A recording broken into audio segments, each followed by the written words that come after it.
Howdy, my name is Nonat, and I am here to give you the video that all of you have been asking for non-stop. It's in the Dark Archive. It's about one of the new classes. It's the Thaumaturge Implement tier list. I promise the psychic guide is coming. It's just so many pages and I don't have the mental capacity to handle it. I promise it's coming soon. Bear with me. Ray, put something funny on screen that'll give them patience. By the way, Ray's editing this video again. Say hi again, Ray. Just kidding. I'm gonna do my best to make this video not 45 minutes long, so I'm only going to go into minor detail about each one. If you want full details on all of the Thaumaturge implements, check out my Thaumaturge guide in the corner. I always forget which corner it is. That'll be the full detailed list of all of the implements and what they do. Today I'm going to go over their strong suits, their weak suits, and they're going to be graded based off of a few different things. First off, their versatility. Obviously, the more different things they can do in more situations, the better. Their efficiency, if what they do is worth the actions or whatever resource it takes to do so, and of course, their power. If they do damage, do they do enough? If they restore hit points, do they restore enough? Are they worth it? Sort of tied into efficiency. Also, low-level features, like their level 1 through 9 features, definitely weigh a bit more in their overall power than their higher level stuff, simply because most campaigns don't make it past level 10, so those 1 to 9 levels, in my opinion, are a bit more important when it comes to balance and efficiency. As a reminder, any effect that is in regards to intensify vulnerability costs an action to activate on top of whatever triggers it. So that's why if some of those seem like they're lower on the list when I describe them, that's because they're really hard to use, as some of these require you to activate intensify vulnerability and then spend more actions on something else. So keep that in mind. Starting off with the amulet. The amulet is honestly pretty decent, especially at low levels. It is a poor man's champion's reaction. If you or an ally within 15 feet of you take damage, you use your reaction to reduce that damage. Now, the damage reduction is the same as the champion's reaction, but it doesn't come with any kind of secondary effect, such as the Liberator giving your allies a free step action. This is just damage reduction,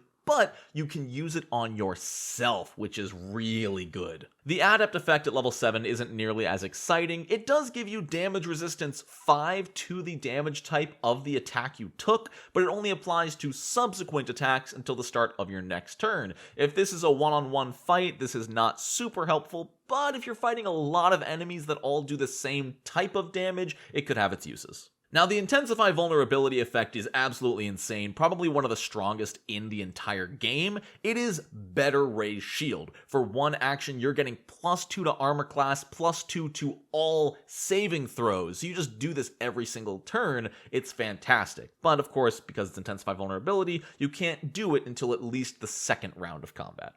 Now, the Paragon benefit at level 17 is absolutely incredible. It comes online a little bit late, but it turns your single target reaction into an every target reaction. You and all allies within 15 feet of you, if you all take damage from the same source at the same time, all reduce your damage by 2 plus your level. At level 17, if you and your entire party are scrunched together and you take a fireball to the face, you are reducing the damage everybody takes by 19. That is some of the most efficient damage mitigation I've ever seen.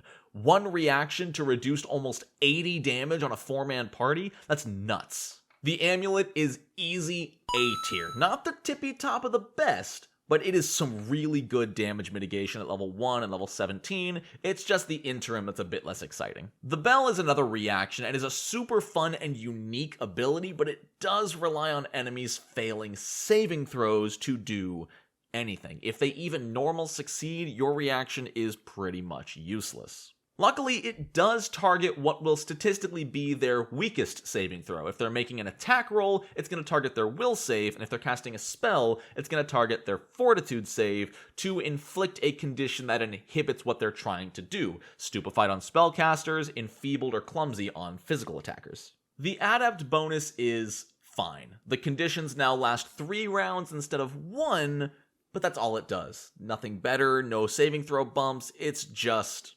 longer duration if they fail. The Intensify vulnerability is also okay. It does make your bell more reliable, but it also relies on you landing a hit on your target. So you have to spend one action to activate the Intensify vulnerability, and then another action to attack them, and then if you hit, they take a -2 penalty to saves against your bell. And if you happen to critically hit, it becomes a -3 penalty, so if you can reliably hit, this can be a good way to shut down some enemies, but again, it's a few hoops to jump through, just 2 actions just to activate it and hope you land a hit. If you miss that strike, you wasted 2 actions. And the Paragon benefit basically allows you to use your bell on any target, not just the target of your vulnerability. This makes it a bit more flexible, but it doesn't make it any more powerful. In fact, the conditions still only last 1 round if you use them on a target that is not your vulnerability target. So overall, Bell is landing in B tier. It's got a unique and really fun effect that when it works can throw a wrench into the GM's plans, but overall, it's just not reliable enough with how slowly the Thaumaturge's class DC scales. The Chalice, a little bit of sustain in combat with some heavily limited healing ability. It's basically a weaker Lay on Hands plus some temporary hit points. You can keep giving the temporary hit points once per round, even after using the healing effect of draining the Chalice, but it's really not that efficient. It's one action to give 3 temporary hit points at level 1, or one action to restore 3 hit points at level 1. Overall, on even levels 2, 4, 6, it's going to be just as strong as Lay on Hands, but on odd levels, it's always going to be weaker. The Adept benefit is honestly not worth it whatsoever, simply because to even utilize it, your ally needs to take a critical hit. Not only do they need to take a critical hit, but you need to be able to get up to them and administer your Chalice to them before the end of your next turn, all to get a really meager bonus to all of the healing or temporary hit points. At level 7, if you have an 18 charisma, this equates to a bonus of about 8 extra temporary hit points at level 7, or an extra 14 points of healing for them taking a critical hit. Where this is better is if they take persistent bleed damage. That is the only other trigger for this effect, but overall, it's just not worth having an ability that relies on your allies taking more damage. And then the Intensify vulnerability is probably the worst of any implement. Not only do you need to spend an action to activate Intensify vulnerability, you also need to spend an action to strike against the target of your exploit vulnerability and hit that strike, and then before the end of that same turn, you can administer your Chalice to yourself or an ally and gain a little bit of extra temporary hit points or a little bit of extra HP. It's not even a lot. If you use it to heal, you gain 9 extra hit points for a 3-action commitment. This is not good at all. The Paragon benefit is cool and becomes an renewable source of removing almost anything in the game. Diseases, poisons, persistent damage, curses, clumsy or enfeebled effects, frightened, all of that can be removed by your Paragon Chalice. But it just comes too late. It's level 17, and it's still a counteract check to actually get rid of things like a disease, poison, or curse. It's cool that it can remove a curse, but you know who else can? Like a level 8 cleric. The Chalice is just far too weak, and it's clear they were careful because infinitely renewable healing is dangerous, but it's not even uncommon anymore in Pathfinder 2e. With the existence of focus spells, healing is so easy to come by that I think the Chalice really got the short end of the stick with way too low numbers. D tier implement. Lantern! It's a lantern. It gives off light. You get some bonuses to seeking things in the light and recalling knowledge on creatures that are in the light. And probably the best part, your GM rolls a free check for traps and secrets at all times should your light land on it. If you're walking down a hallway and you pass a door and your light touches it, the GM secretly rolls a perception check for you to automatically see that secret door. Kinda cool, nice passive effect. The adaptability passively removes invisibility of any creature in your light. Once again, situational, but it is a passive effect to strip visibility, downgrading things to simply being concealed, which is really, really powerful. The Intensify vulnerability, honestly kind of hilarious because it turns your light into a literal interrogation tool as things take penalties to deception and your bonus gets better while inside of it. It also makes creatures completely visible while inside the light. All passively. It's important to hammer that home that you don't have to take an action to make any of this happen. And the Paragon benefit just lets you get a free check to disbelieve any illusion that your lantern's light lands on. It sucks that obviously an auto success would be kind of broken, but it would be cool if it was an auto success on effects of like 7th level or lower and then counteract higher up, because it'd be cool to just have a by lantern's light, I know the truth. And it doesn't dispel the illusion, it does just tell you that it is an illusion. But again, it's all passive, it's all good. Overall, it's really cool, it's just not super exciting. I think the biggest issue with it for me is that it is GM reliant. Your GM needs to remember that you have your lantern, as a lot of it involves secret checks and revealing things that it happens to touch that the players would have no knowledge of. Overall, about C tier. I don't think it's super exciting, but it is very flavorful for a certain type of character.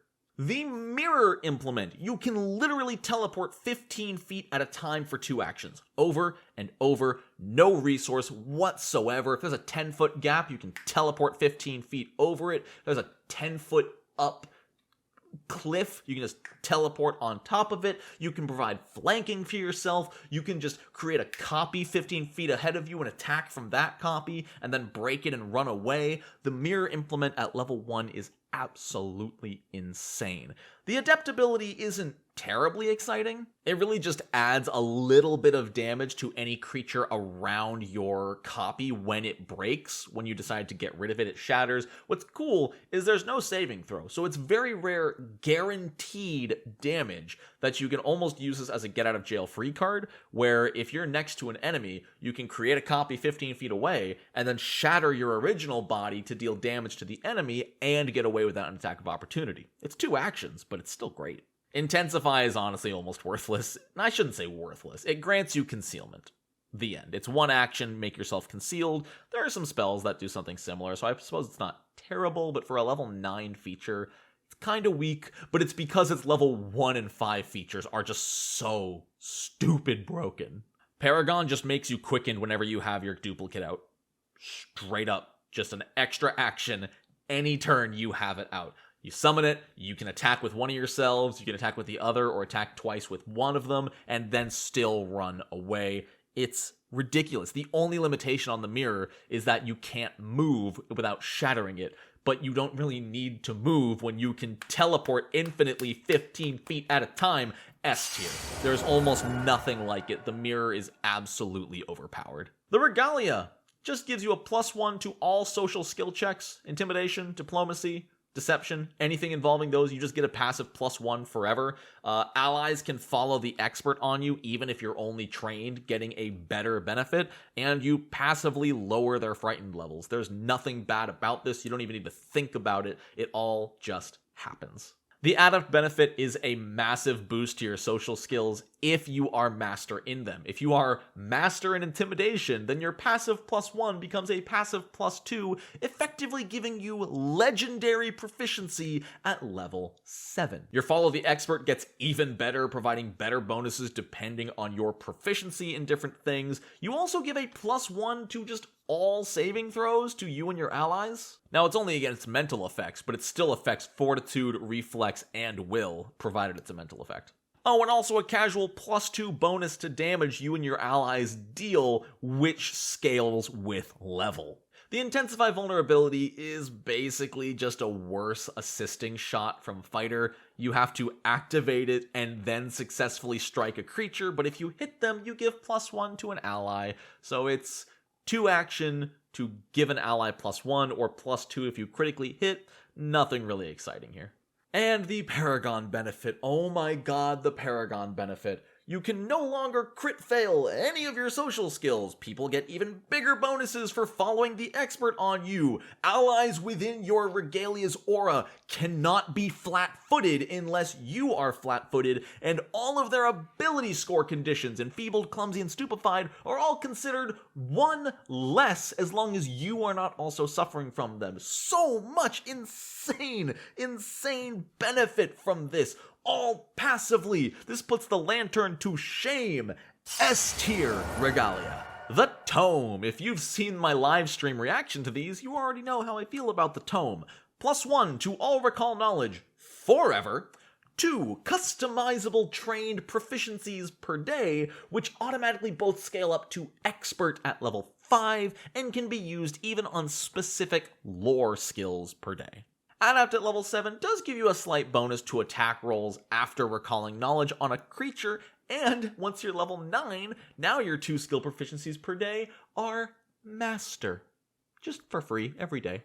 Another contender for the best intensify vulnerability effect is the tomes, where you get a free d20 whenever you intensify vulnerability. You get to look at it, and then if you want to, on any of your strikes before the start of your next turn, you can just use that dice. So you roll it, you roll a 19, cool, guess I'll attack. You roll it and you roll a 2, you either decide, I won't attack, or I'll just roll a different dice. This is basically one action to give yourself optional advantage on an attack. It's huge. Alright, let's talk about the Paragon benefit. You can now use Esoteric Lore, also known as your single best skill, for initiative forever, and get a flat +3 to it, because why not? Your +1 to recall knowledge now becomes +2 forever. The attack bonus from a successful recall knowledge now applies to all attacks that turns to your next one, and both of your daily skill proficiencies are legendary. Need I say more? S tier. If you just 2 free legendary proficiencies per day, I know that's level 17, but even at level 7 or 9, 2 master proficiencies customizable per day? Oh my god. The Wand Implement basically gives you a 2-action 60-foot cantrip for 1d4 plus charisma on a basic reflex save. It's single target electric arc, but you can upcast it to d6s, making it produce flame. It even scales like a cantrip, every odd level increasing the number of dice, so if you're level 5, it's 3d4 or upcast at 3d6 every few rounds. It doesn't really get good until Adept at level 7, where you can now pick between 2 different types of damage, between electric, fire, and ice, and it adds a bonus effect on a normal failure on the reflex saves. This is where it becomes better than a standard cantrip, because the effects are on a normal fail, not a crit fail. Up until that point, it's basically just a fancy cantrip. Intensify vulnerability, actually pretty good on the wand. It effectively just adds an action onto the cast time, but you get bonus damage equal to 1 plus the number of damage die you're rolling. At level 9, when you get this effect, that's just a flat 6 extra damage, where you can just spend an extra action to deal 6 bonus damage. It's not amazing, but it's guaranteed damage up. Sadly, the wand doesn't see its fullest effect until level 17 with its Paragon, where its range increases to 180 feet, and you can do it in a 20-foot burst instead of a single target. This suddenly, mixed with its Intensify vulnerability, allows you to hit so many creatures every single turn that it becomes on par with some spellcasters at the same level without using a resource whatsoever. But overall, because Paragon is worth so little in the grand scheme of things, the wand is incredibly lackluster, does very little damage, limited targets, it's bad action economy, and it's really similar to if you were just a fighter who picked up the wizard archetype and got a cantrip, because it scales automatically. C tier. And finally, the Weapon Implement. Attack of opportunity with the most triggers of, I think, any opportunity attack I've ever seen in PF2, and it disrupts any of them on a critical hit. Amazingly solid, and at level 5, it just automatically gets you the critical specialization effect of the weapon you chose as your implement. The Adept benefit on any other character would be pretty much worthless, but because it's on the Thaumaturge, when you miss your attack of opportunity, still dealing 1 damage triggers any weaknesses you might have inflicted on a creature, which can lead to bonkers extra damage even on a miss. Intensify Vulnerability just gives you a flat +2 to attack rolls against your target this turn. That just gives you the accuracy of a fighter with the bonus damage of being a Thaumaturge. This is insane, and again, one of the best Intensify Vulnerability effects. But probably one of the strongest Thaumaturge features, period, is their Paragon. When you normally hit with your attack of opportunity, you disrupt the action. The +2 from Intensify lasts until the start of your next turn. So yeah, just if you hit them with your attack of opportunity, they lose the action. If it was a multi-action activity that triggered it, they lose all of them. This is one of the most disruptive effects in Pathfinder 2e. If you put this on enemies and use them against your players, they will hate you forever. They try to walk away, no, interrupted. They try to cast a spell, no, interrupted. They try to read a book, no, interrupted. It's horrible. And it's amazing. Oh, S tier for weapon, if I didn't mention it. S tier. And those are my rankings for the Thaumaturge implements. The highest ones being, I believe, Mirror, Regalia, Tome, and Weapon. I really came around on Regalia. If you were in my original live stream, I was not impressed. That Paragon is insane. That's so good. It sucks though, but the more I read it, the more I realized just how amazing this all was for no actual effort on the Thaumaturge's part. The 4 of these just have almost game-breaking effects. The warrior, the weapon Thaumaturge, getting accuracy equal to a fighter with all the Thaumaturge benefits is absolutely disgusting. The Thaumaturge damage bonus is like on par with Barbarian Rage, so you're almost playing a Barbarian with fighter accuracy. It's nasty, but it's not till level 9. But let me know what you think. Do you agree with my ratings? Do you not agree with my ratings? I would love to hear from you in the comments below. And while you're down there, leave a like on the video if you enjoyed it, because it helps us out in the algorithm, getting new people to check these out. I want to give a huge shout out to my patrons for helping me do exactly what it is I'm doing right here and now. If you would like to also support the channel financially, there is a link in the description where you can sign up to the Patreon today. Thank you to everyone. Big thank you to Ray, the editor. It was really lovely seeing all the love for Ray in the comments last time, so thank you to all of you who did so, and if you would like to, do it again. I'm sure it gives Ray the warm fuzzies. Isn't that right, Ray? Where are you? I don't know where he is. I hope you all have a wonderful rest of your day, and until next time, no nat ones.